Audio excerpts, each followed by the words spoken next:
Bien, entonces, recapitulando sobre la longitud. Si yo tengo una carta X que cubre una superficie, tengo una curva alfa y tengo que U de t, B de t es la imagen de la curva, pero en la carta, eh, ¿sí? O sea que se obtiene aplicando x a la menos 1, es alfa en la superficie, y entonces aplico x a la menos 1, y acá tengo una curva en el dominio de la carta. Entonces la longitud de esta alfa, si es un alfa entonces de A hasta B, se obtiene haciendo esta integral, ¿sí? Repasemos, entonces es la raíz de la derivada de esta función al cuadrado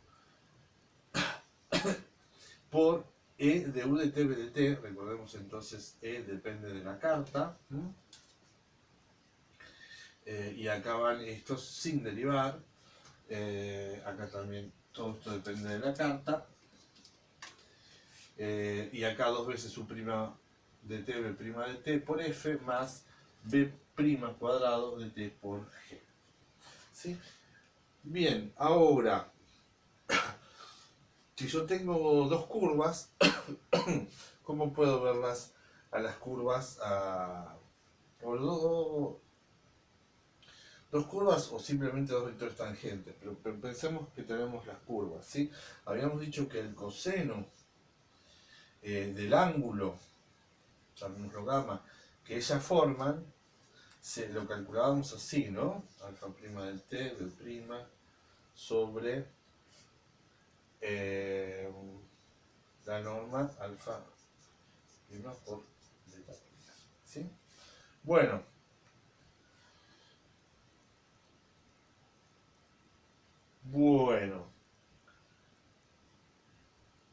podríamos obtener entonces una fórmula en función de E, F y G y los U de T, B de T, ¿sí?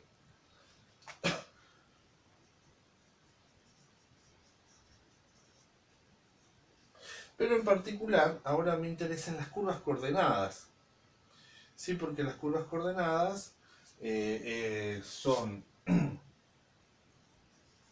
U de T B0 constante y la otra son B de T U0 constante B de T, ¿sí? Entonces, en este caso, ¿qué es lo que tenemos? Si hacemos unas contra otras. Entonces,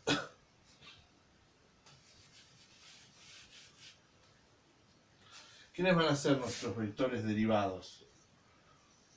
U'0 y acá 0 B', ¿no es cierto? Mejor todavía, esto no, si son las curvas coordenadas, como las venimos parametrizando, esto no es un U de t cualquiera, es simplemente t. Y este también es simplemente t. Entonces acá tenemos 1, 0 y 0, 0, 1. Entonces, si nosotros tenemos que hacer el producto entre alfa prima y beta prima,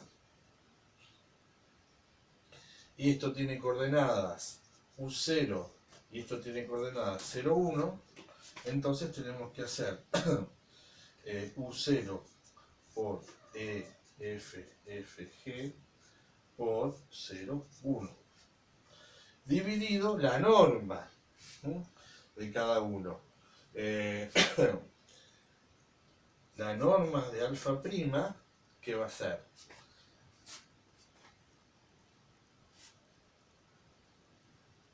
Básicamente es esto, la norma de un alfa prima. Nada más que acá, entonces, para el primer caso, esto vale 1. ¿Sí? Y el otro vale 0. Y este vale 0. Entonces tengo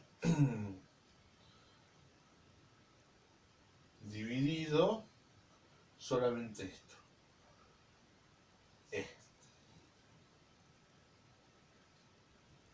Y en el otro caso al revés.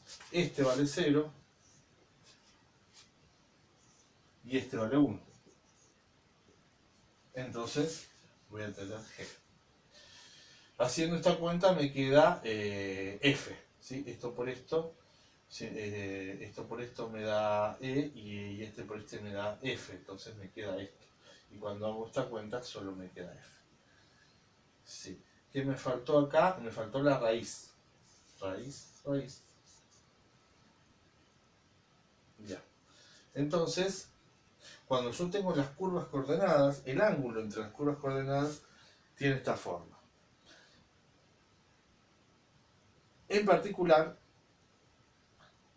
si recuerdo que las curvas coordenadas son, si no se acuerdan, cuando tenemos la superficie y tenemos la carta y acá hacemos este enrejado, cuando el enrejado lo llevamos a la superficie, estas son las curvas coordenadas, ¿no?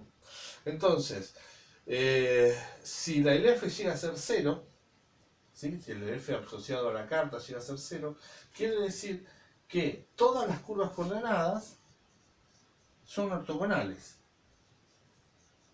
¿Sí? Y esto es una linda característica para tener en cuenta cuando uno tiene una carta. Esto pasa, por ejemplo, recién vimos con la parametrización de la esfera, donde meridianos y paralelos, que son las curvas coordenadas de esa carta, siempre son ortogonales. Tenemos la esfera, cualquier paralelo con cualquier meridiano se encuentran en un ángulo recto. Bien, y por último, me interesa la fórmula del área.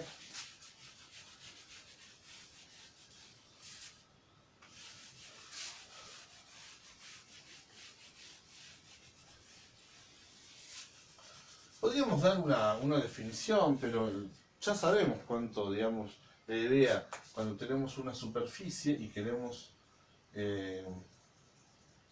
conseguir el área de una región, ya sabemos qué es lo que tenemos que hacer, ¿sí? Y si no, lo repasamos un poco. Vamos a suponer, por simplicidad, que mi área está contenida dentro de la imagen de una carta. Entonces, X de U, y lo que yo quiero calcular no se sale de la carta, sino tengo que usar distintas cartas para cubrirlo. Entonces, recordemos cuál era la idea de esto, es hacer la integral doble.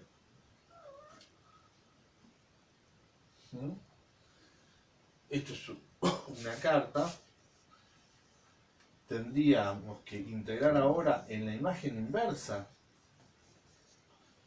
de la región R, llamémosla entonces R, lo que queremos saber. Queremos conocer el área de R, que está, R es una cosa que está dentro de la superficie.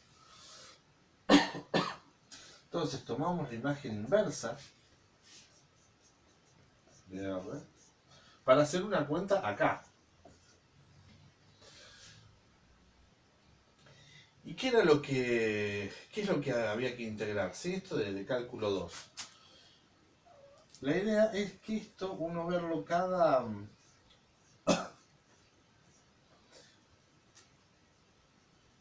cuadradito de estos, verlo como un pequeño paralelogramo. No es un paralelogramo porque esto está sobre la superficie, es curvo. Pero XU y XB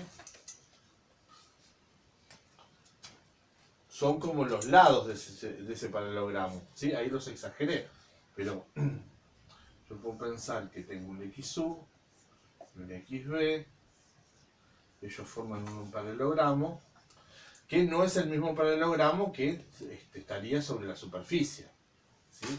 Sería una aproximación, pero haciéndolo suficientemente chiquito, entonces el paralelogramo que están formando las curvas coordenadas,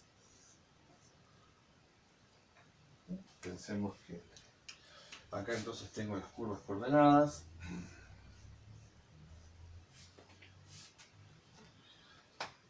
de estas. Entonces cada cuadradito de estos me forma una especie en la superficie, me forma algo que yo puedo pensar que es como una especie paralelogramo deformado. Su área la aproximo por el área de este paralelogramo de verdad, porque este sí es un paralelogramo. Entonces, si un área del paralelogramo se calcula, calculándole la norma al producto interno. ¿Sí? Entonces, terminamos haciendo diferencial U, diferencial B, o sea, integrando sobre acá, haciendo un integral acá, pero por supuesto en la región que corresponde de esto. Resulta que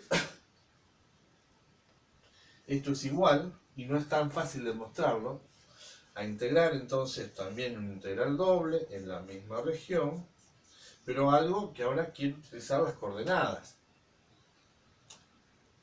Es la raíz de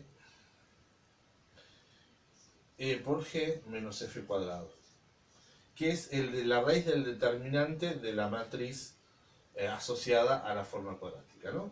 Todos estos dependen de u y de b,